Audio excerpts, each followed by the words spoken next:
Bismillahirrahmanirrahim.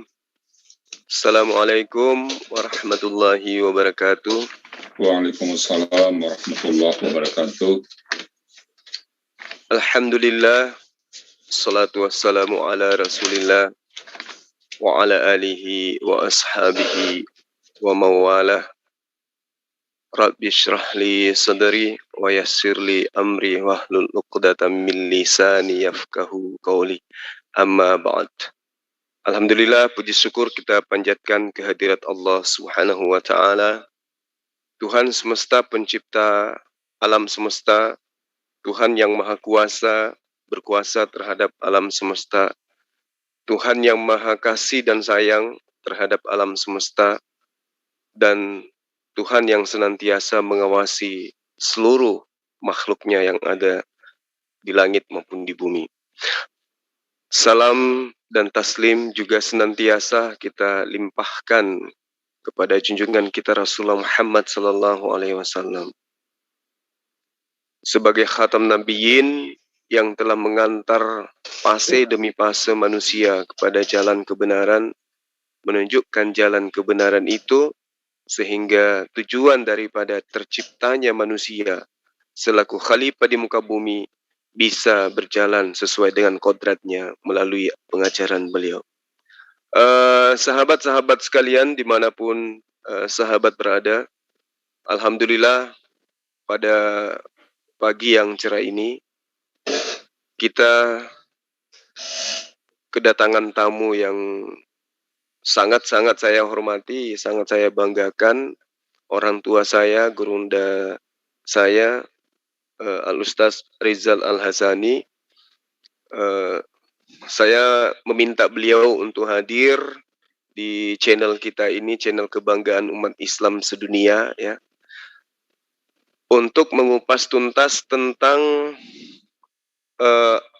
esensi sembahan umat Islam itu adalah bukan Tuhan baru yang dibuat-buat pada abad ke-6, lalu kemudian dirumuskan rumusan-rumusan baru, lalu kemudian diklaim bahwa sembahan umat Islam itu adalah pencipta alam semesta, melainkan umat Islam memahami rumusan-rumusan tentang pengenalan terhadap pencipta alam semesta melalui wahyu yang berupa Al-Quranul Karim.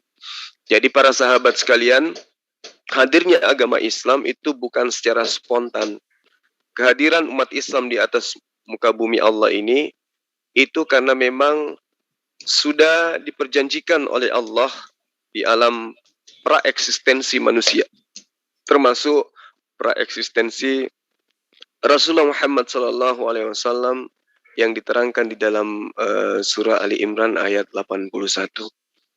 Jadi bagaimana kemudian para nabi terdahulu itu telah diutus oleh Allah untuk membawa satu misi ajaran. Dan satu misi ajaran itu tidak lain dan tidak bukan adalah Islam. Nabi manapun, Rasul manapun yang diserahi tugas berdasarkan zaman masing-masing dengan menggunakan bahasa kaumnya masing-masing, inti ajarannya adalah Islam. Dan itu saya pribadi dan juga tim sudah sering membuktikan tidak ada satupun Nabi di atas muka bumi ini yang betul-betul Nabi yang keluar atau menyimpang dari pengajaran konsep tauhid, konsep Islam itu sendiri. Nah, hari ini saya sengaja mengundang beliau untuk kemudian membuktikan bahwa Al-Quran yang memiliki dua sisi khususnya di negara kita ini, terjemah dan oritex, itu memahami memahami terjemah, rujukannya jelas, sentralnya adalah Allah Subhanahu wa Ta'ala itu pencipta alam semesta. Memahami oritex juga jelas, tidak diragukan lagi kebenarannya absolut bahwa Allah Subhanahu wa Ta'ala dialah esensi yang disebut oleh Bani Israel dengan sebutan Yod He Vav He, atau mereka sebut dengan sebutan Hasem. Kemudian sahabat-sahabat yang ada di mana saja, ya, berada di mana saja, hari ini, khusus hari ini, nanti kita akan membahas surah Al-Fatihah ayat pertama, ya, pembuktian bahwa memang Allah lah pencipta alam semesta. Lalu kemudian nanti saya akan mencoba bersama dengan guru kita di sini untuk mengupas Ali Imran tadi, Ali Imran ayat 81. Di sana ada 3 kata nantinya yang akan kita ulas. Yang pertama adalah mizak. Mizak ini di dalam bahasa Ibrani, yaitu disebut dengan sebutan berit rabah. Berit rabah ini artinya semacam pengukuhan atau perjanjian agung, ya, atau muhtamar agung, atau seminar, kalau bahasa kita seminar agung, di mana Allah di alam praeksistensi itu memanggil, mengumpulkan semua nabi-nabi dan, ya, meminta pengakuannya akan datangnya sosok Rasulullah Muhammad SAW. Jadi ada 3 kata. Yang pertama mizak, yang kedua adalah al-nabiyyin, yang ketiga adalah rasul. Nah, ini saya berbicara dua sisi karena Al-Quran itu tidak jauh-jauh amat dari bahasa Ibrani. Ya, itu ada kaitannya. Kalau misalnya di dalam bahasa Al-Quran disebut mizak, di dalam bahasa Torah disebut berit rabah, kalau di dalam Al-Quran disebut al-nabiyyin, maka kemudian di dalam bahasa Ibrani mereka kenal dengan nafi atau nafiim dan seterusnya. Lalu kemudian yang ketiga adalah rasul di dalam Al-Quran, dan di dalam bahasa Torah disebut dengan sebutan syaliyah, ya, syaliyah. Jadi syaliyah ini adalah rasul atau orang-orang yang soleh, orang yang diutus oleh Allah untuk menyampaikan risalah Allah kepada manusia, seperti Nabi Musa, kemudian Nabi Daud, kemudian Nabi Isa, lalu Rasulullah Muhammad SAW. Jadi dalam surah Ali Imran ini nantinya akan berbicara tentang praeksistensi sang rasul dan eksistensi kemanusiaan sang rasul berdasarkan ayat-ayat yang ada di dalam Al-Quran. Baik, mungkin kita mulai saja. Kita ulas dari surah Al-Fatihah ayat pertama.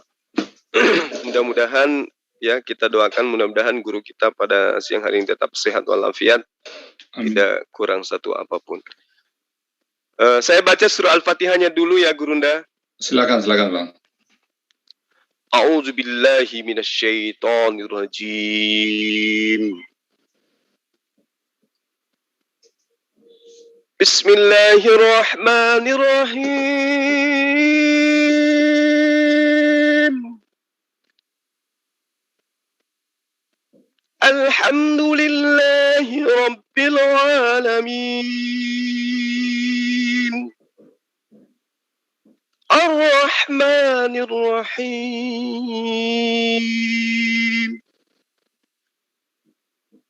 Maliki yaumiddin.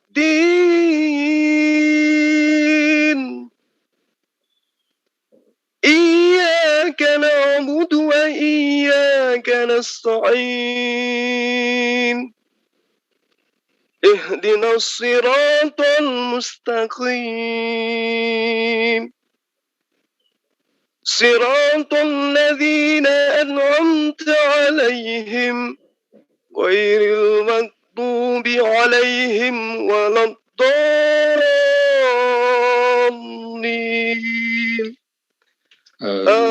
Amin. Jadi di sini kita berharap kepada Gurunda, ya, untuk bisa mengulas ayat-ayat Al-Fatihah ini, ya, terkhusus kepada dalil yang mengatakan Alhamdulillahi Rabbil Alamin. Segala puji bagi Allah, Tuhan seluruh alam, atau Tuhan semesta alam. Tafadhal Gurunda, waktu dan tempat saya persilahkan. Terima kasih Bang Jumah. Assalamualaikum warahmatullahi wabarakatuh.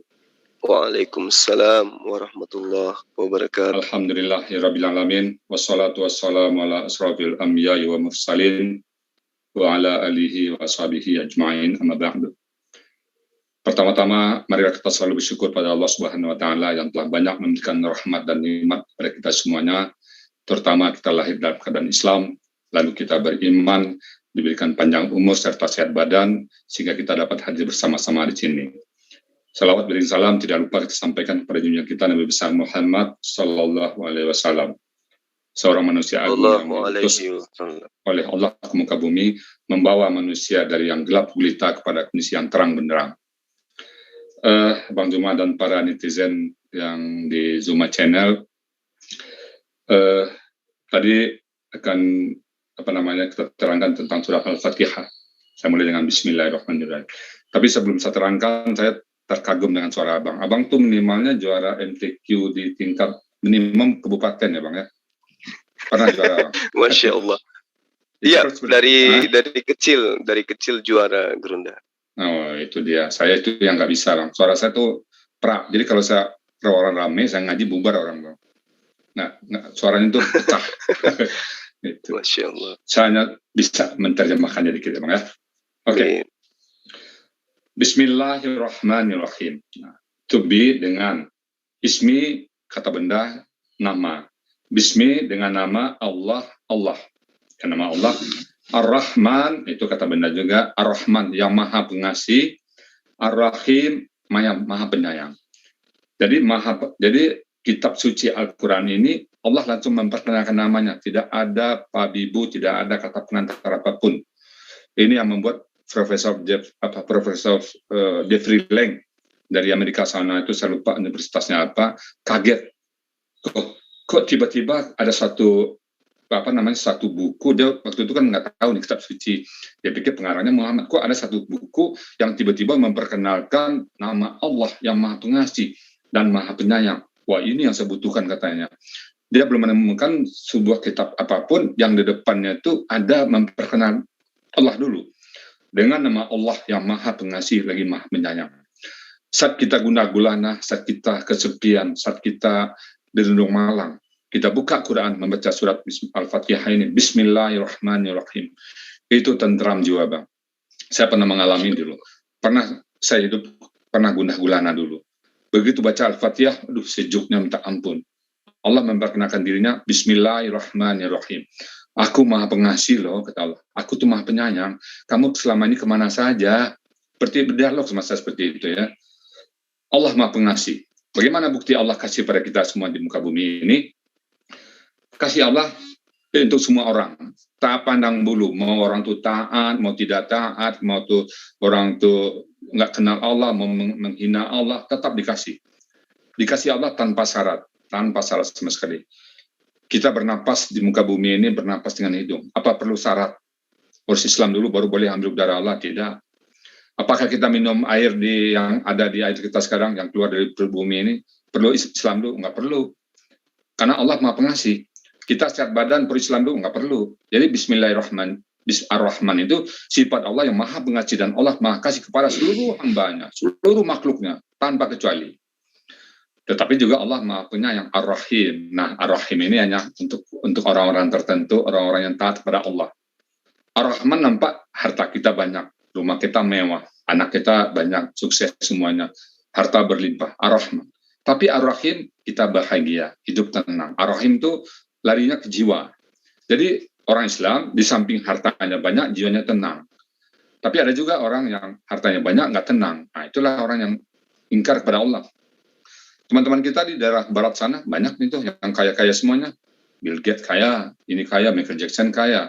Itu kaya semua. Itu karena sifat Ar-Rahmannya Allah. Tapi tidak Ar-Rahim. Ar-Rahim hanya untuk kita umat Islam. Ada juga yang mengatakan Ar-Rahim nanti untuk di padang mahsyar atau di kubur nanti. Itu pasti. Tapi di dunia Allah sudah berikan kepada kita Ar-Rahimnya itu. Kasih sayangnya Allah itu. Nah ini kalau saya lihat terjemahnya, kata Ar-Rahman pengasih ini dititip kepada seorang bapak. Maka bapak akan gampang ngasih gajinya kepada istrinya, kepada anaknya. Akan gampang. Bang, kata istri, jajan bang, kasih itu. Gaji bang cuma kasih ke istri. Atau saya pernah melihat seorang bapak, dia baru gajian, itu mau berniat membeli baju baru untuk ke kantor. Uangnya tinggal katakanlah 300.000 untuk beli baju. Tiba-tiba anaknya bilang, Pak, mau beli buku, Pak, buku untuk pelajaran matematik, guru suruh beli. Nah, harganya berapa, nak? 150.000. Abang cuma punya 300.000 untuk membeli baju, besok mau dipakai. Anak minta beli buku. Kita pakai untuk apa? Apa beli baju atau ngasih ke anak, Bang? Pasti ngasih ke anak. Lega kita. Nak, pergilah nak, biar bapak nggak usah. Bapak nanti aja belakangan. Pasti kita ngasih ke anak. Itulah jiwa kasih yang dititip Allah kepada kita, yang sepersekian ratus juta kasih kita kepada anak kita tuh hanya titipan dari Allah. Allah Maha Pengasih. Itulah kira-kira yang bisa kita bayangkan betapa pengasihnya Allah. Kita sama anak kita, sama istri kita nggak pernah ngitung. Seorang bapak rasanya aneh kalau ngitung-ngitung uang dan berikan pada istri dan anak-anak. Ada nggak yang mengatakan, udah 5 juta loh saya kasih pada kamu? Kalau ada seorang bapak nanya itu kepada istrinya atau kepada anak-anak, dia tidak punya rasa kasih. Nah, tapi sayang diberikan kepada seorang ibu. Saat anak sakit, siapa yang memeluk dulu? Pada saat anak badannya panas, siapa yang memegang kepalanya dulu? Ya ibu. Itulah kasih ibu. Sayang ibu kepada anak. Jadi dengan kasih sayang inilah anak tumbuh normal. Jadi dengan kasih sayang Allah kepada kita, kita hidup bahagia dunia dan akhirat. Itu Bismillahirrahmanirrahim. Kemudian setelah kita banyak diberikan kasih sayang oleh Allah, wajar rasanya. Sangat wajar kita memuji Allah. Saya pernah dulu ngitung-ngitung Bang Juma ya. Seandainya Allah ngitung nih Bang, biaya udara ini untuk ditagih, itu selama hidup kita kerja, lalu membayar udara Allah, nggak cukup duit kita. Tabung oksigen berapa satu tabung, Bang? Tabung oksigen, Bang, berapa satu tabung, Bang? Satu tabung oksigen 5 juta, Bang, di rumah sakit. Masya Allah. 3 juta apa 5 juta berapa, Bang, tahu? 3 juta, 5 juta, katakan 3 juta. Lalu satu orang yang sakit di rumah sakit memakai tabung oksigen itu berapa seminggu, Bang? Ada yang 1 seminggu atau 2 seminggu tergantung pemakaiannya ya. Katakan 1 seminggu. Lalu sebulan berapa itu? Tabung oksigen 4. Kalau 3 juta satu tabung, sebulan 12 juta. Nah, kalau setahun berapa? 36 juta. Hidup berapa tahun kita? Itu baru kalau paling murah harganya itu. Ratusan juta, Bang. Jadi saya hitung-hitung kalau kita biaya hidup udara Allah tagih kepada kita, maka tidak cukup kita bekerja dari mulai lahir, begitu keluar, lalu kerja langsung, lalu sampai mati. Nah, penghasilan itu hanya untuk membayar udara yang diberikan Allah pada kita, nggak cukup. Nggak cukup. Belum lagi air. Air itu pernah saya hitung hujan lebat itu, kalau 1 kali hujan lebat setengah jam itu, kalau ditagih Allah ke kita, pakai rekening Bang, itu saya hitung itu 800 juta. 800 juta itu, biaya sekali setengah hujan lebat itu. Nah, kalau kita hujan beberapa tahun itu hujan ditagih, nggak cukup. Pantas kita setelah mengenal Maha Pengasihnya Allah, Maha Penyayangnya Allah, pantas kita mengatakan Alhamdulillahirabbil alamin. Segala puji, alhamdulillah. Alhamdulillah itu ada alif lamnya itu, pujian-pujian itu segala puji dan hanya kata-kata pujian yang cocok untuk Allah. Alhamdulillah. Segala puji bagimu ya Allah, Rabbul Alamin. Allah Tuhan. Rabbu itu pemelihara, bisa jadikan mendidik, penjaga. Jadi sini mungkin pemelihara, pemilik Al-Alamin sekalian. Al-Alamin. Di luar Allah itu alam. Mau siapa dia? Di luar Allah alam. Mau bintang, mau matahari, mau bulan, mau manusia, mau singa, mau apa, semuanya alam. Jadi semua alam, semua dari Allah itu alam. Jadi semua kita punya Allah. Alhamdulillahirabbil alamin. Segala puji bagimu ya Allah, Tuhan sekalian alam. Nah, ini kan dibaca dalam salat, Bang. Ya. Tidak cukup gitu aja. Allah menjawab, Hamidani abdi, kata Allah. Wahai hambaku memujiku, kata Allah. Kenapa Allah menjawab seperti itu? Karena dulu pada saat kita akan diciptakan oleh Allah pada saat di surga, kan malaikat dipanggil oleh Allah itu dengan surat Al-Baqarah ayat 30. Wa isqala rabbuka lil malaikati inni ja'ilun fil ardi khalifah qalu ataj'alu fiha wa man yafsidu wa yasfiku dima. Malaikat ini punya persepsi bahwa kita akan merusak dan membuat kerusakan dan menumpahkan darah. Ternyata wahai malaikatku, Bang Juma tuh salat dia memujiku, kata malaikat pada Allah, para malaikat tuh si Asrizal itu salat, kau bilang dulu dia akan menumpahkan darah. Lihat, Hamidani abdi, hambaku ini memujiku, kata Allah. Maka kita pada saat salat kita nggak boleh cepat-cepat Bismillahirrahmanirrahim, nggak boleh seperti itu, pelan-pelan kita resapin Bismillahirrahmanirrahim. Yang Allah, dengan nama Allah yang Maha Pengasih lagi Maha Penyayang. Kita resapin maknanya itu, bahwa Allah yang betul-betul pengasih pada kita, betul-betul sayang pada kita. Lalu kita ucapkan Alhamdulillahirabbil alamin. Segala puji bagimu ya Allah, Tuhan sekalian alam. Di luar Allah adalah ciptaanmu ya Allah. Allah menjawab, Hamidani abdi, hambaku memujiku. Saya kalau dialog seperti ini, Abang bayangkan, nggak usah jauh-jauh lah di majelisnya Allah beserta para malaikat. Saya kalau disebut nama saya di depan gubernur lagi bicara di depan kadisnya, kepala dinasnya, tuh lihat Pak Rizal, dia datang ke sini, dia orang Padang, tuh dekat sama saya. Waduh, bangganya minta ampun Bang, di depan gubernur. Apalagi yang menyebut ini adalah Sang Pencipta kita. Di depan para malaikat, Allah berkata, Hamidani abdi, hambaku ini memujiku. Makanya banyak orang nangis baca sholat, nangis Bang. Karena dia merasakan diri berdialog dengan Allah. Sedangkan kita berdialog dengan manusia aja bisa terharu saya. Saya dialog sama Abang aja kadang-kadang senang minta ampun Bang. Apalagi berdialog sama Allah. Alhamdulillahirabbil alamin. Segala puji bagimu ya Allah, Tuhan sekalian alam. Dan kita mengaku tidak ada lagi Allah selain daripada, tidak ada Tuhan selain daripada Allah. Kemudian kita baca lagi Ar-Rahmanir-Rahim. Kita ulang lagi statement kita. Engkau ya Allah yang Maha Pengasih, Engkau yang Maha Penyayang ya Allah. Dalam surat Al-Quran, berdekatan kata-kata yang ada, itu maknanya penekanan itu Bang, bahwa kita harus ingat bahwa Allah kita tuh Maha Pengasih, Maha Penyayang. Hanya satu ayat bedanya. Diulang lagi Ar-Rahmanir-Rahim. Artinya apa ini? Sifat Allah yang paling menonjol itu Maha Pengasih dan Maha Penyayang. Allah tuh di bawah aras itu tertulis bahwa kasih sayang Allah mendului murkanya. Jadi kita umat Islam betul-betul mendapat mempunyai Allah yang sangat pengasih, yang sangat penyayang. Tanda sangat di situ tuh, nah ini grammar Bang ya. Ada ya mati, ada fatah, ma panjang, ada ni, itu pola superlatif. Maha Pengasih, Maha Penyayang. Jadi Allah kita Maha Pengasih, Maha Penyayang. Maka kita katakanlah, kita buat statement Maliki Yaumiddin, yang memerintah di hari kemudian, hari pembalasan, hari akhirat. Wajar dong Bang, siapa penguasa hari akhirat kalau bukan Allah? Apa ada orang Abang bisa memerintah dari akhirat, setelah kiamat nanti ada penguasa? Kita di dunia aja, kita mati nggak tahu mau kemana, nggak punya kekuatan apa-apa kita. Pantas kita berstatement Maliki Yaumiddin. Nah, setelah kita tahu bahwa Allah Maha Pengasih, Allah Maha Penyayang, lalu kita puji Allah dengan memujinya, kemudian pantas kita mengatakan satu statement yang sangat luar biasa sekali. Ar-Rahmanir-Rahim tadi Allah memuji lagi, Asna alayya abdi, hambaku mengagungkanku. Jadi tetap jadi dialog. Nah, saat puncaknya, Iyyaka na'budu wa iyyaka nasta'in. Iyyaka, hanya kepada Engkau ya Allah. Iyyaka, hanya kepada Engkau. Na'budu, kami menyembah.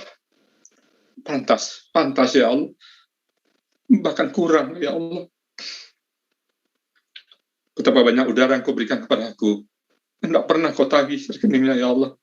Betapa banyak air yang aku minum. Betapa aku bisa melihat dengan mata kepalaku. Aku bisa mendengar ya Allah.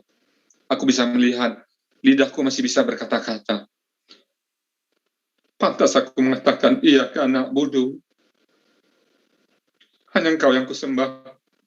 Iyyaka na'budu. Hanya kepada Engkau kami menyembah ya Allah.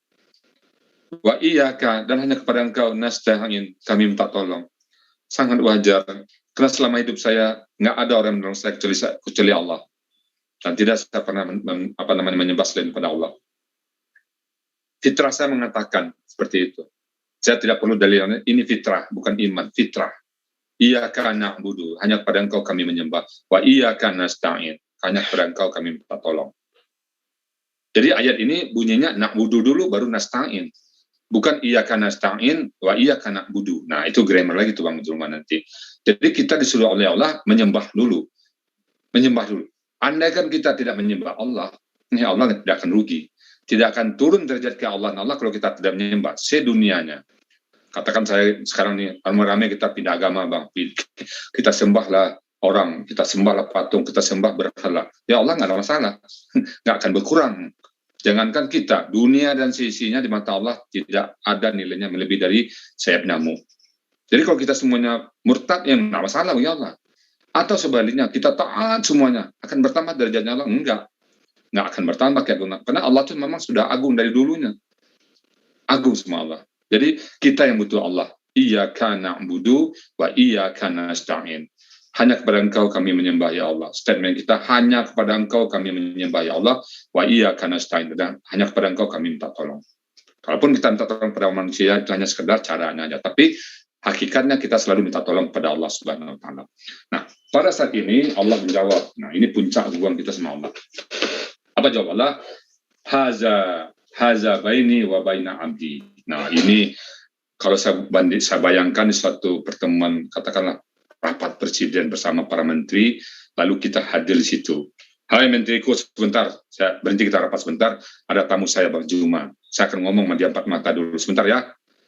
Kira-kira kalau terjadi seperti itu Bang Juma, kalau dia sempat menghentikan rapatnya yang begitu penting, lalu melayani Bang Juma sebentar ngobrol pribadi, kira-kira status Bang Juma itu melebihi menteri apa bukan? Ini kita logika aja dulu deh. Gimana Bang Juma? Melebihi, Gurunda. Melebihi.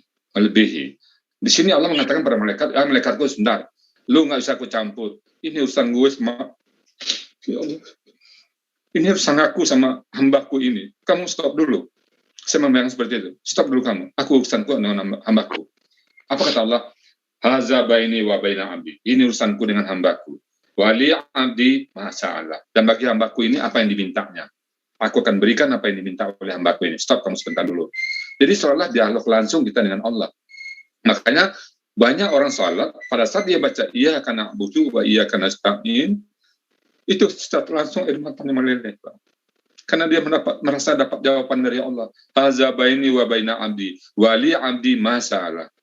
Ini yang malaikat, ini urusanku dengan hambaku. Yang dulu kau tuduh dia akan membuat kerusakan, yang kau dulu tuduh dia itu akan menumpahkan darah. Tuh lihat dia salat memujiku. Nah, untuk itu apapun dia minta aku penuhi. Wali abdi masalah. Apapun yang dimintanya aku penuhi. Jadi itu jawaban dari Allah terhadap kita surat Al-Fatihah tadi. Mungkin Abang sampai sini dulu, karena waktu juga saya serahkan kepada Abang lagi untuk nanti mungkin ada tanya jawab dan sebagainya untuk Abang nambahkan. Silakan Bang. Baik, terima kasih banyak atas ilmunya Gurunda. Sangat luar biasa ya kandungan surah Al-Fatihah yang kemudian diawali dengan pengukuhan tentang esensi pencipta alam semesta dengan ucapan Bismillahirrahmanirrahim tersebut, dengan menyebut nama Allah yang maha pemurah lagi maha penyayang. Sahabat-sahabat netizen saya sapa dulu Gurunda ya. Para sahabat-sahabat saya di luar sana, kehadiran beliau di sini Gurunda itu sebagai hudan, sebagai petunjuk bagi kita umat Islam menemukan kebenaran Islam dan menemukan esensi pencipta alam semesta itu adalah Allah, dan juga korelasinya dari nubuatan atau penjabaran Nabi terdahulu terhadap kedatangan Rasulullah Muhammad Sallallahu Alaihi Wasallam. Ini bukan tanpa alasan kenapa Al-Quranul Karim, kenapa ayat-ayat suci Al-Quran, kenapa umat Islam senantiasa ketika melakukan satu perbuatan dimulai dengan basmalah. Bismillahirrahmanirrahim. Jadi saya hanya ingin menambahkan ya, sekedar untuk bahan edukasi buat netizen, bahwa apa yang diterangkan oleh guru kita pada pagi hari ini itu sudah dinubuatkan jauh-jauh di dalam kitabnya Nabi Musa alaihissalam. Jadi bukan, saya katakan tadi di awal, Islam itu muncul bukan tiba-tiba glek gitu langsung ada, tidak. Islam itu adalah sebuah ajaran konsep yang rumusannya sudah ribuan tahun Allah perkenalkan kepada Bani Israel terlebih dahulu. Apa pembuktiannya? Coba kita lihat di dalam, kaitannya dengan Bismillah ini ya. Kita lihat di dalam kitab, apa ini? Coba kita lihat di dalam kitab Ulangan. Di dalam kitab Ulangan, khusus kepada Ulangan 18 ayat 19, di situ diterangkan ya bahwa wehaya hais aser lo yisma. Nah, di situ dikatakan yisma. Lalu di ayat ini dikatakan el dabarai aser yadaber bismi. In my name. Bismi. Demi namaku. Anoki et ros me imno. Nah, ini kalau kristolog pasti paham maksudnya. Ketika ada Hasyim menerangkan kepada Musa alaihissalam bahwa sosok Nabi yang datang setelahmu, wahai Musa, yang sama denganmu, mirip denganmu dari hal mujizat. Orang-orang yang tidak mendengarkan yisma, firmanku, ya, yang disebutkan Nabi itu dengan namaku, bismi, maka kata Allah, aku akan menghukum mereka. Di dalam Ulangan 18 ayat 19 diterangkan gini, bahwa sesungguhnya barang siapa yang tidak mendengarkan firmanku yang dikatakan Nabi itu atas namaku, Bismillahirrahmanirrahim, aku akan menuntut pertanggungjawaban kepadanya. Subhanallah. Jadi Al-Quran itu menerangkan Bismillahirrahmanirrahim itu sudah dinubuatkan. Dan dia, Nabi yang sama seperti Musa, akan berbicara atas namaku. Dan aku akan menghukum siapa saja yang tidak mendengarkan firman yang dibacakan atas namaku itu. Makanya Al-Quran senantiasa Bismillahirrahmanirrahim. Sehebat apapun manusia itu, pangkatnya apapun dia, hartanya sebanyak apapun dia, kalau dia muslim dan tunduk kepada syariat Islam, maka dia akan mengawali segala perbuatannya dengan ucapan Bismillahirrahmanirrahim. Kenapa? Karena ternyata memang sudah dinubuatkan. Dan akan terjadi, kata Allah, setiap orang yang tidak mendengarkan firmanku yang akan dikatakan dalam namaku, aku akan menuntut pertanggungjawabannya. Ulangan 18 ayat 19. Jadi itu bukan omong kosong. Ketika Allah mengatakan wehaya is asarlau yisma, merujuk kepada dirinya, mendengarkan, menyimak, namaku disebutkan, tetapi dia tidak mau mendengarkan, dia tidak mau mengikuti firmanku itu yang disebut atas namaku, maka niscaya aku akan minta pertanggungjawaban jawab kepada mereka. Nah, itu para sahabat sekalian yang diterangkan oleh Gurunda tadi, bahwa terakhir yang disebutkan tadi apa, iyyaka na'budu wa iyyaka nasta'in, itu kalau kita memahami betul, kita akan meneteskan air mata. Kenapa? Yang seperti diterangkan oleh Gurunda kita tadi, ya, kami hanya menunjuk apa, Allah mengatakan maknanya seakan-akan gini, kami ini umat Islam, kami ini hanya menunjukkan ibadah, ya, kami hanya isti'anah, berdoa, minta tolong, minta permintaan kepadamu. Jadi objek kalimatnya jelas, iyaka. Nah, yang diterangkan oleh Gurunda diletakkan di depan. Padahal asalnya adalah na'buduka, yang artinya kami menyembahmu. Seperti yang diterangkan oleh guru kita, dengan mendahulukan objek kalimat yang seharusnya di belakang, itu menunjukkan adanya pembatasan atau adanya penghususan. Artinya gini, ketika kita beribadah, banyak orang yang mencari khusyuk itu seperti apa sih? Khusyuk itu seperti apa? Saya juga sering ditanya, apakah membayangkan kalimat Allah, tulisan Allah, alif, lam, lam, ha, apakah seperti itu? Atau khusyuk itu seperti lupa ingatan dan seterusnya. Kalau kita merujuk daripada apa yang diterangkan guru kita, artinya ibadah itu hanya boleh ditujukan kepada Allah, tidak boleh ditujukan kepada yang lain. Sehingga makna dari ayat ini, kami menyembahmu dan kami tidak menyembah selainmu. Kami minta pertolongan kepadamu dan kami tidak meminta tolong selain kepadamu. Itu khusyuknya.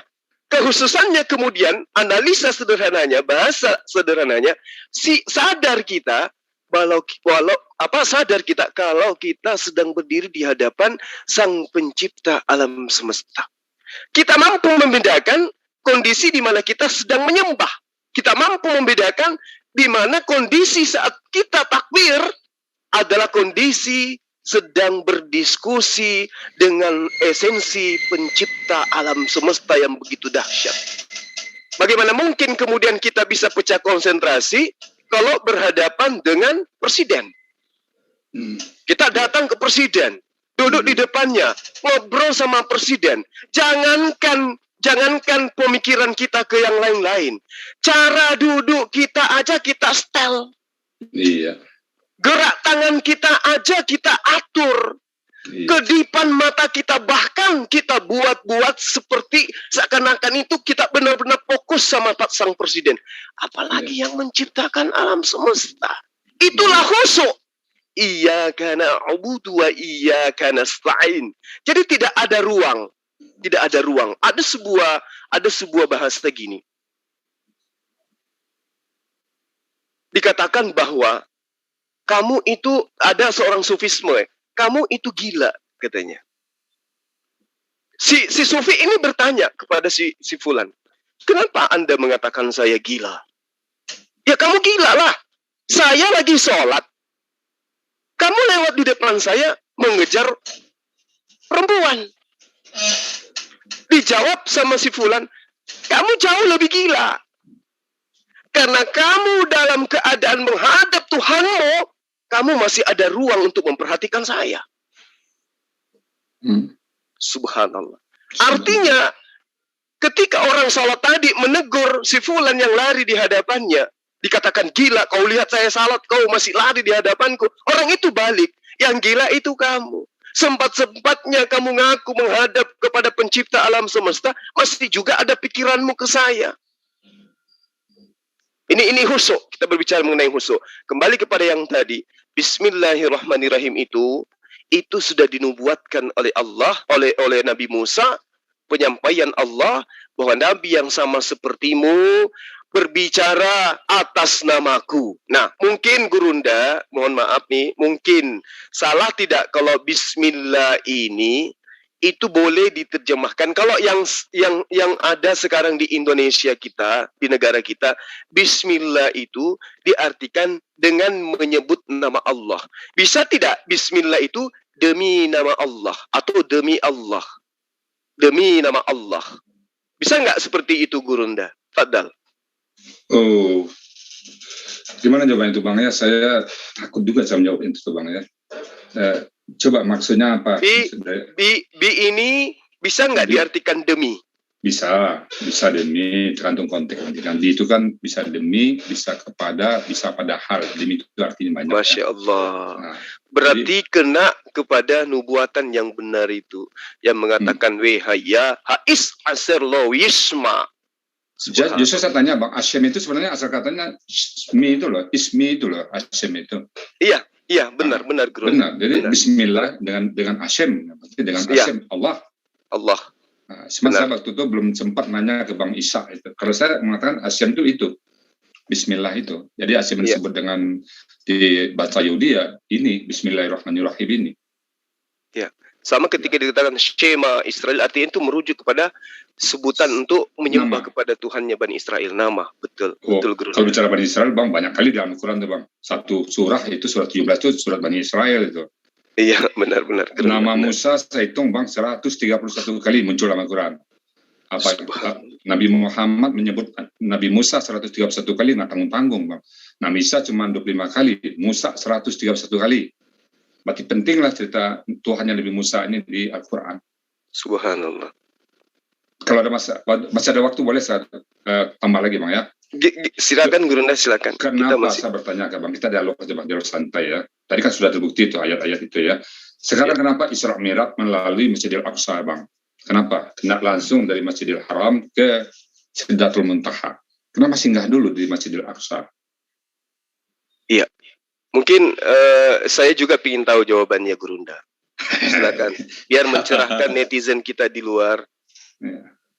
Jadi seolah-olah ayatnya buka dulu ya, subhanallazi itu ya. Nggak apa-apa Bang. Kan tadi topiknya itu Tuhan kita dengan Tuhannya para nabi kan sama. Ini masih ada kaitannya loh Bang. Jadi ayat itu dimulai dengan subhanallazi asra bi'amdihi. Nah, coba dibaca dulu. Saya terus kalau tidak melihat teks asli, saya nggak tahu sabarnya. Kalau tidak baca teks asli, walaupun apa-apa, saya nggak berani baca itu tanpa teks asli. Nggak tahu tuh, sudah mendarah daging bagaimana tuh? Apa suatu kelebihan atau suatu kekurangan, nggak tahu saya. Nah, saya subhanallazi asra. Saya hanya memegang kata-kata asra, memperjalankan. Jadi maha suci, kalau satu kata dimulai dengan subhana, Bang, tapi ini nggak menyimpan di topik ya. Ya, Gurunda. Asra memperjalankan bi'amdihi laila minal masjidil haram ilal masjidil aqsa. Dari masjidil haram ke masjidil aqsa. Allazi barakna haulahu linuriyahu min ayatina. Yang mana dari masjidil haram ke masjidil aqsa yang telah kami berkati di sekelilingnya. Kata linuriyahu agar kami memperlihatkan min ayatina dari kebesaran kami. Jadi peristiwa Isra Mi'raj ini adalah kebesaran Allah. Soft of force-nya Allah. Kita kalau melihat misalnya ya Amerika Serikat merdeka, dinampakkan soft of force-nya. Apa yang terjadi? Dia keluarkan semua rudal-rudalnya, dikeluarkan semua angkatan bersenjatanya, dikeluarkan semua apa yang ada pada dia keluar semuanya. Itu soft of force. Saya menerjemahkan linuriyahu itu soft of force-nya Allah. Nah, kalau Allah soft of force, apa yang nggak bisa Bang? Benar. Ada yang terbatas. Allah jangankan Nabi Muhammad Isra Mi'raj, bumi aja dibenturkan bisa semua kok. Banyak surat-surat yang di Juz Amma itu tentang kiamat. Allah membuat kiamat bisa. Kenapa kok membuat Nabi Isra Mi'raj ke langit ketujuh nggak bisa? Wong dunia kiamat bisa kok. Banyak ayatnya tentang hari kiamat. Kiamat itu lebih dari Isra Mi'raj tuh Bang. Super kejadian. Iza zulzilatil ardu zilzalaha. Itu lebih dahsyat dari peristiwa Isra Mi'raj. Jadi Isra Mi'raj itu masih satu personel diangkat. Kalau Iza zulzilatil ardu zilzalaha itu semua planet dibenturkan, bergoncang semuanya. Apa nggak lebih dahsyat itu? Jadi kalau ditanya masalah Isra Mi'raj itu ya mungkin setara dengan Nabi Musa membelah lautan, setara dengan Nabi Ibrahim terbakar nggak hangus, setara itu. Itu yang saya mau lihat Bang. Jadi peristiwa Isra Mi'raj itu dibanding dengan peristiwa kiamat jauh lebih tinggi peristiwa kiamat. Ini menurut saya. Nah, tadi lari kembali ke pertanyaan Bang Bi tadi ya. Kan Bi tadi kan setara dengan. Nah, saya katakan Bani Israel ada suratnya di Al-Quran, surat ke-17. Nah, kemudian kata Nabi Musa ada 131 kali Bang. Nabi Musa. Penting nggak berita seperti itu? Kok sampai 131 kali muncul dalam Al-Quran? Semakin dahsyatnya. Lalu di surat Al-Baqarah itu umumnya cerita Bani Israel Bang. Mulai dari 40 umat yang disebut oleh Allah dalam Al-Quran Bani Israel, bukan Bani Quraisy. Masya Allah. Mestinya kan coba Abang buka ayat 40 surah Al-Baqarah 1 sampai 40 tidak bicara umat, tapi begitu 40 ya Bani Israel, bicara tentang umat Bani Israel. Artinya apa? Kedudukan umat Bani Israel di Al-Quran tinggi, disebut ada. Kenapa? Memang Tuhannya Nabi Musa sama Tuhan kita. Sama dengan seperti saya bilang logika sekarang. Ya kalau Presiden Soekarno tentu yang ada undang-undang sama Pancasila. Begitu ganti Presiden Soekarno, mungkin undang-undang belum banyak ya, tapi undang-undang dasar sudah ada. Pindah ke Presiden Soeharto. Tentu undang-undang tetap, Pancasila tetap, tambah undang-undang untuk beberapa buah undang-undang lah. Tapi kan founding father kita sama, melekatkan satu fondasi bahwa Undang-Undang Dasar 45 dan Pancasila merupakan sebuah dasar negara kita. Pindah ke Presiden SBY, toh Undang-Undang Dasar sama Pancasila tetap dibawa. Yang berbeda undang-undang dan perjalanan mungkin ada perkembangan waktu. Di zaman Soekarno kena sibuk dengan pemberontakan, belum sempat membuat undang-undang. Zaman Soeharto dibuatlah undang-undang KB, undang-undang apa lagi? Banyak undang-undang yang di situ. Pada saat zaman sekarang, undang-undang PPKM, undang-undang undang COVID, banyak undang-undang yang dibuat yang dulu nggak ada. Artinya apa? Makin ke sini makin lengkap undang-undangnya. Jadi wajar Al-Quran itu lebih lengkap dari yang sebelumnya. Tetapi apa yang ada sebelumnya ada di Quran. Ada Undang-Undang Dasar 45 pada zaman SBY, ya ada juga Undang-Undang Dasar pada zaman Soekarno. Ada Pancasila zaman SBY, juga ada Pancasila zaman Soeharto. Apa bisa atau Soekarno atau pengikut Soekarno bilang, loh, niru Undang-Undang Dasar saya toh, niru Pancasila saya toh, kata Soekarno dan para pengikutnya. Bisa nggak dituduh kepada zaman sekarang, presiden sekarang? Kan nggak bisa. Kan sudah ketetapan paling wajar. Jadi kalaupun sama antara kita dengan dengan Nabi Musa itu wajar. Makanya Nabi Muhammad itu ngaku, inilah bukti bahwa Al-Quran itu bukan Nabi. Kalaulah Al-Quran itu dari Nabi, ya cerita Nabi yang terbanyak. Ngapain dia sebut nama Musa sampai 131 kali, nama Nabi Isa 25 kali, nama dia cuma 4 kali. Abang bayangkan jujurnya Nabi Muhammad itu. Ditegur dia, nyampaikan dia ditegur. Dituduh orang dia berbuat dia belajar pada orang lain disebutkannya. Masa orang misalnya abang nih, saya dapat barang mewah, lalu saya maling barang itu. Apa saya katakan orang ini barang maling loh? Tangkap sama orang kan. Saya barangnya halal, tapi orang lain nuduh saya maling. Tentu saya sebut ini barang saya halal, tapi dituduh orang maling.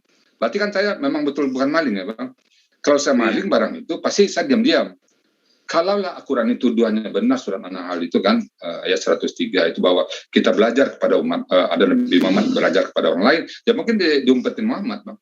Nah, perlu disebutkan di situ. Tapi kenapa dia sebutkan? Karena itu memang dari Allah. Saya itu sudah yakin itu pasti dari Allah. Kita belum cara yang lain-lain, bang ya. Nah, gitu, bang.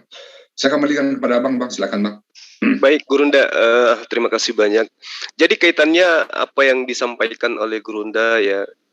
Mungkin nanti ada sesi di mana kita akan membahas tentang Al-Isra ini, Subhana. Jadi di situ Subhana, di dalam surah Al-Muluk juga dikatakan Al-Muluk, awalnya Al-Muluk apa Gurunda? Tabarakalladzi. Ya, Tabarakalladzi. Itu sama-sama artinya Maha Suci kan? Ya. Oke, nanti kita cari waktu untuk membahas kenapa tidak Tabaraka pada saat Al-Isra dan kenapa bukan Subhana pada saat Al-Muluk. Mungkin ada kaitan-kaitan PR yang berat tuh bang. PR tuh. Insya Allah akan ada solusi kalau Al-Quran yang akan dikaji. Insya Allah ada. Baik, Gurunda. Nah, kaitannya dengan yang tadi, bahwa Allah yang kita sembah adalah esensi yang telah memperkenalkan diri kepada Abraham, Ishak, dan Yakub. Ketika Allah mengatakan kepada Musa, wahai Musa, aku telah menyatakan diriku kepada Abraham, Ishak, dan Yakub, tapi tentang namaku, aku belum menyatakannya kepada mereka. Nah, lalu kemudian, ajaran demi ajaran Allah wahyukan kepada para nabi. Sampailah kepada Nabi Isa atau Yesus yang dikenal oleh sahabat Kristen. Di dalam ilmu kristologi, ya, ada fase di mana Yesus itu sampai kepada sentral pengajaran. Di dalam Yohanes 16 ayat 7 dikatakan, benar yang engkau katakan itu, dan benar yang aku katakan, bahwa adalah lebih baik kalau aku pergi. Sebab jikalau aku tidak pergi, penghibur itu tidak akan datang. Tetapi jikalau aku pergi, maka aku akan mengutus dia kepadamu. Penghibur itu datang, tujuannya adalah di ayat 8-nya di Yohanes 16 ya, di situ dikatakan, penghibur itu datang, ia akan datang untuk mengisapkan dunia akan dosa. Dia akan mengajarkan segala sesuatu tentang kebenaran. Dan dia akan melakukan penghakiman terhadap perbuatan-perbuatan. Akan dosa, karena mereka tidak percaya kepadaku. Orang-orang Yahudi tidak percaya kepadaku. Bani Israel percaya kepadaku bahwa aku adalah utusan Allah yang diutus kepada mereka untuk mengajarkan mereka kembali kepada hukum Taurat. Akan kebenaran, karena aku pergi kepada Bapa dan tidak akan kamu lihat lagi. Jadi memang Nabi Isa itu sudah memberikan pesan, aku akan pergi dan kalian tidak akan melihatku lagi. Jadi ketika Rasulullah Isa alaihissalam terangkat ke langit, lalu kemudian ada oknum yang mengaku bertemu di padang gurun. Siapakah engkau Tuhan? Akulah Yesus yang kau aniaya. Itu dusta. Itu penipuan. Karena Yesus sendiri mengatakan, engkau tidak akan melihatku lagi. Karena yang datang menggantikanku adalah sosok penghibur lain yang mengajarkan segala sesuatunya tentang pengisapan dosa, kebenaran, dan penghakiman. Lalu di ayat 12-nya dikatakan begini. Ini ending dari pengajaran Yesus. Wahai Bani Israel, ketahuilah oleh kalian, masih banyak hal yang ingin aku ajarkan kepadamu. Masih banyak hal yang ingin kukatakan kepadamu. tetapi sekarang kamu belum sanggup untuk menanggungnya. Sekarang kamu belum cocok untuk menjalankannya. Sekarang zamanmu belum pas untuk merealisasikannya. Tetapi apabila dia datang, Nabi yang mengucapkan dengan nama Bismillah, Shema Israel itu datang, yaitu roh kebenaran. Dialah yang akan memimpin kamu ke dalam semua kebenaran. Dia yang mengajarkan kamu mulai cara bangun sampai kamu tertidur kembali. Dialah yang akan mengajarkan kamu segala aspek-aspek hukum-hukum di dalam kehidupan kamu. Sebab dia tidak berkata dari dirinya sendiri. 30 juz Al-Quran itu bukan perkataan Rasulullah Muhammad SAW. Tetapi segala sesuatu yang didengarnya, itulah yang dia akan katakan kepada kalian. Dan akan memberitakan kepadamu tentang hal-hal yang akan datang. Dia ketika datang di ayat 14 dia akan memuliakan aku. Dia akan memuliakan aku. Di ayat 15-nya, segala sesuatu yang Bapa punya, aku punya, sebab itu aku berkata, dia yang datang setelahku akan memberitakan kepadamu apa yang diterimanya kepadaku. Subhanallah. Jadi sahabat-sahabat netizen, apa yang diterangkan guru kita itu sangat berkesesuaian dengan pengajaran Nabi Isa alaihissalam yang masih terekam, meski bukan melalui firman Tuhan, meski bukan langsung dari sabda Yesus, tapi minimal Allah memberi petunjuk. Dengan adanya buku terjemah ini, kita bisa melihat ada poin-poin yang jelas kebenarannya tertuang di dalam ayat suci Al-Quran. Jadi ketika datang Soeharto misalnya, dia memperbaiki tatanan kenegaraan kita dengan hukum-hukum yang dibuatnya untuk memperbaiki hukum yang telah ada. Hukum pada zaman Soeharto berkesesuaian dengan zaman Soeharto, berkecocokan dengan zaman Soeharto. Tapi hukum itu tidak lagi cocok pada masa presiden berikutnya.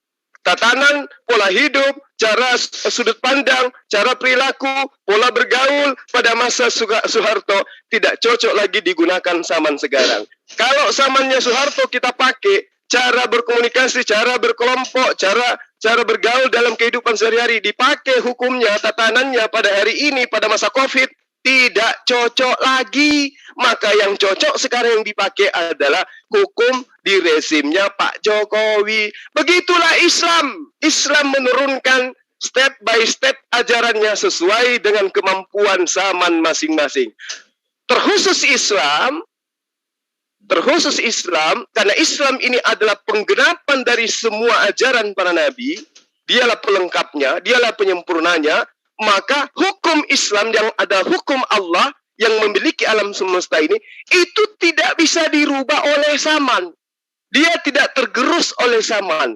Tetapi zaman kapanpun modelnya, apapun modelnya, seperti apapun karakternya, Islam, Al-Quran tetap relevan. Tetap bisa disandingkan. Berbeda dengan kitabnya orang-orang terdahulu. Sikit lagi. Contoh.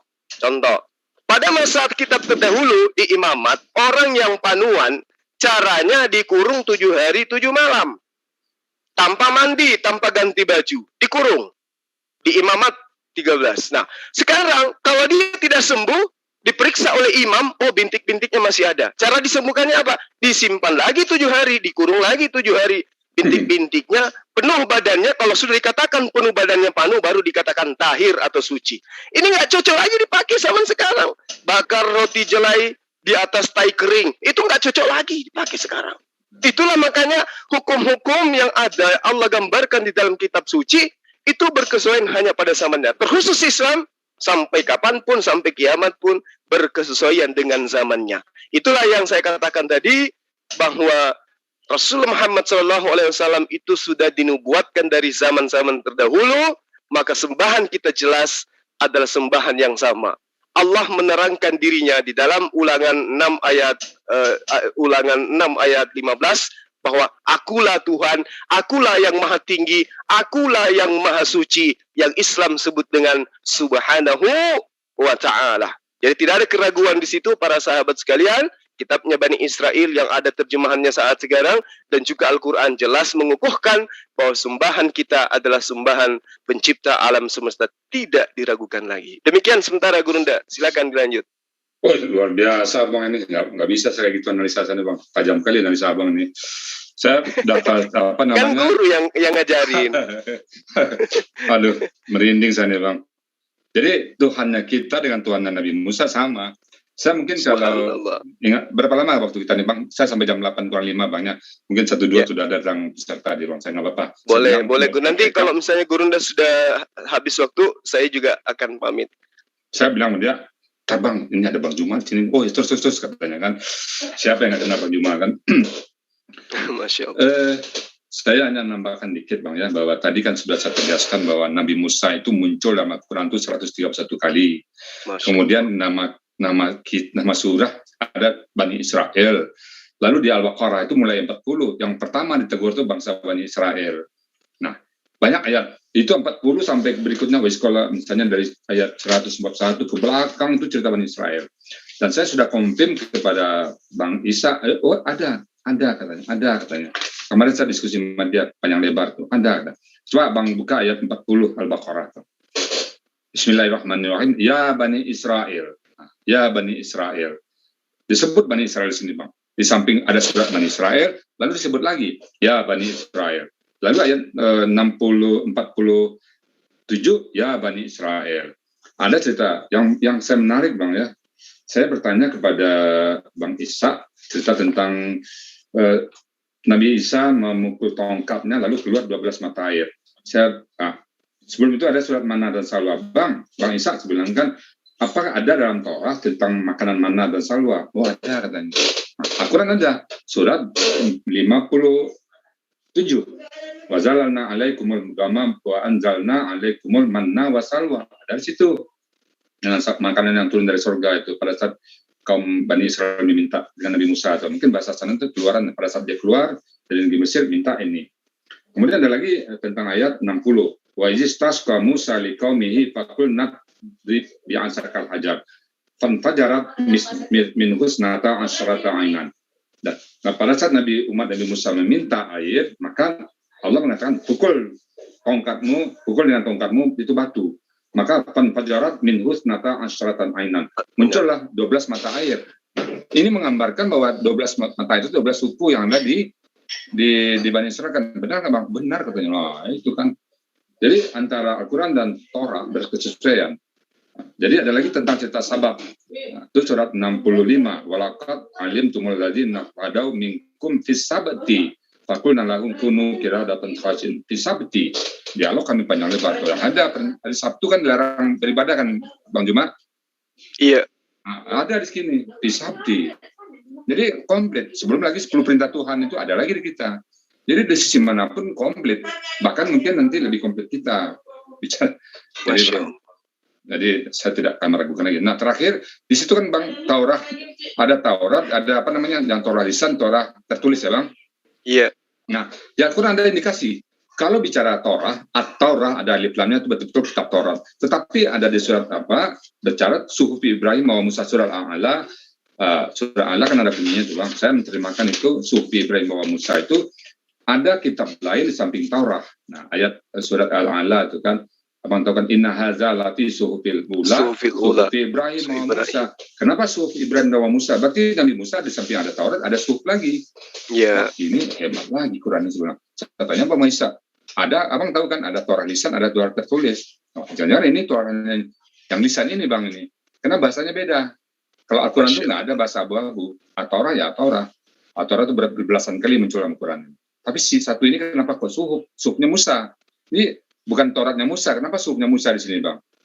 Itulah Al-Quran Bang bicara. Dia bicara indikasi Bang. Kita aja mikir, supaya kita mikir nih, oh ini suhuf nih ya, kenapa nggak Taurat bilang ya? Gitu Bang.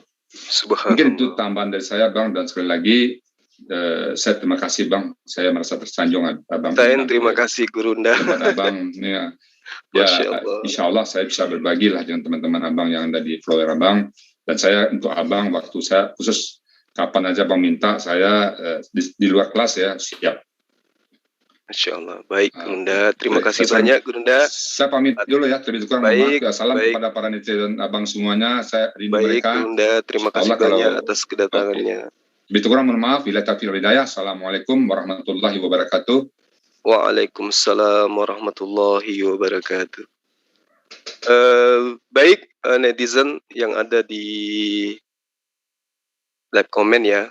Saya tambahkan sedikit kaitannya apa yang diterangkan oleh guru saya, orang tua kita, guru kita, bahwa nama daripada Nabi Isa, Nabi Musa, dan seterusnya itu lebih sering disebut di dalam kitab suci Al-Quranul Karim dibandingkan nama Rasulullah Muhammad SAW.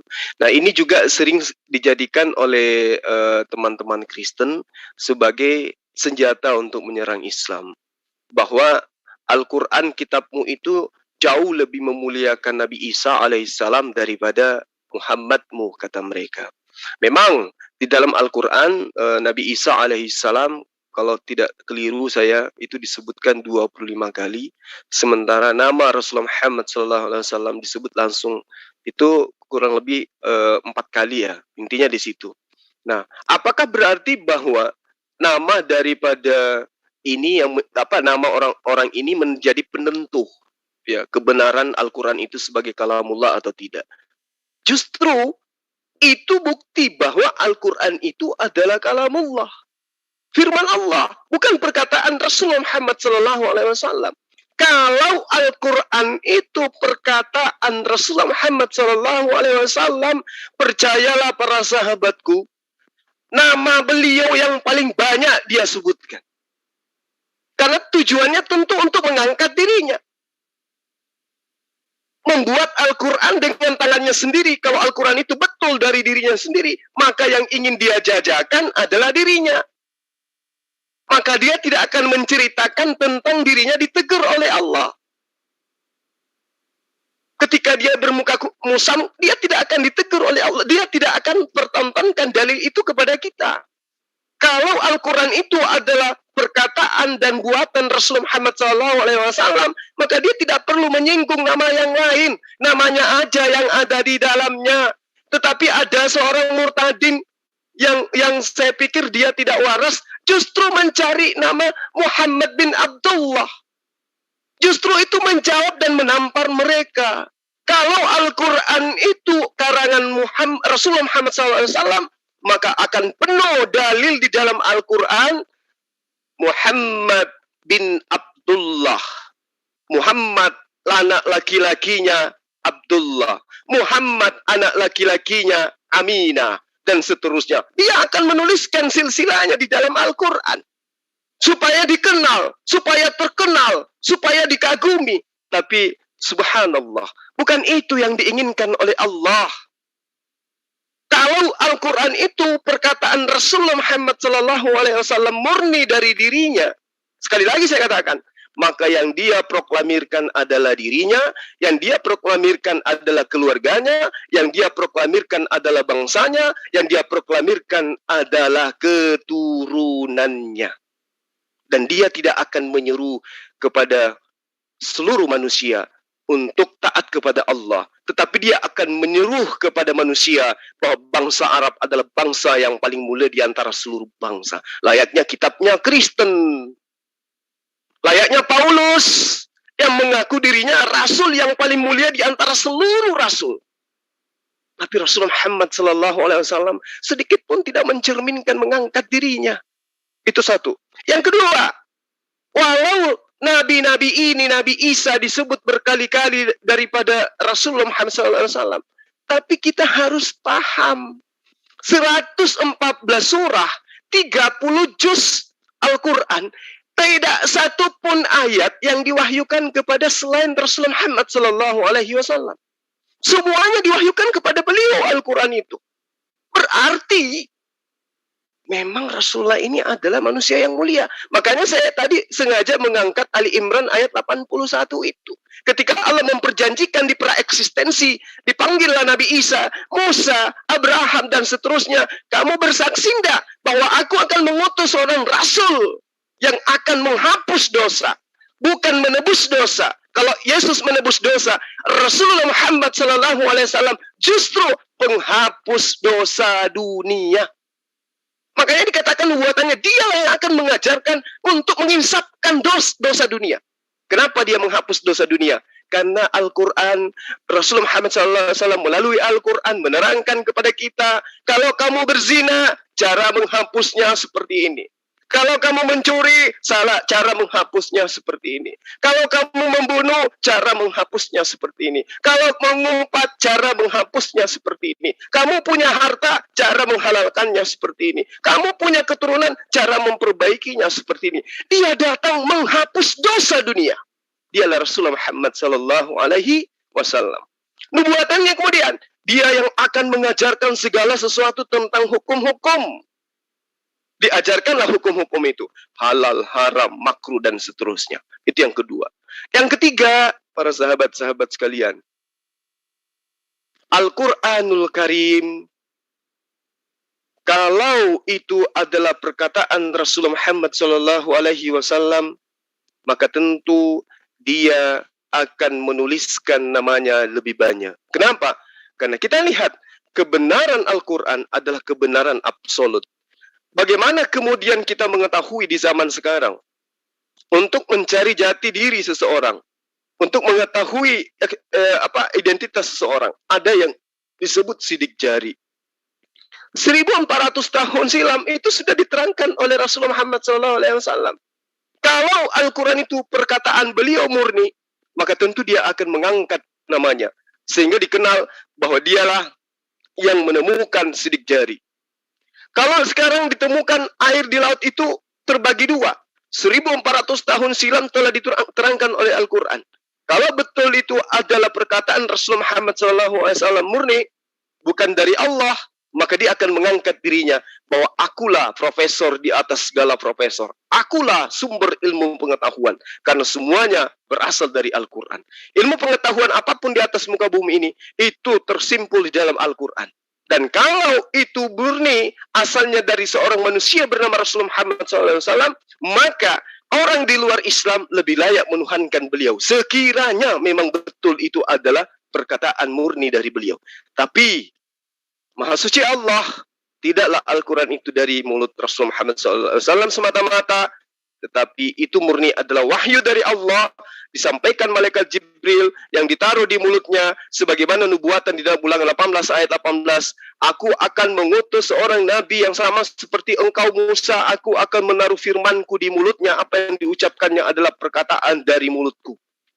Itulah Rasulullah Muhammad SAW. Jadi sekali lagi sebagai kesimpulan para sahabat sekalian, Allah Subhanahu wa Ta'ala yang kita sembah adalah esensi pencipta alam semesta yang mengutus para nabi, yang mewahyukan kitab Torah, yang mewahyukan kitab Daud atau Mazmur, yang mewahyukan hikmat Injil kepada Nabi Isa atau Yesus, dan dialah juga yang mewahyukan Al-Quranul Karim kepada Rasulullah Muhammad SAW. Baik, saya kira sampai di sini para sahabat-sahabat sekalian. Terima kasih atas segala perhatiannya.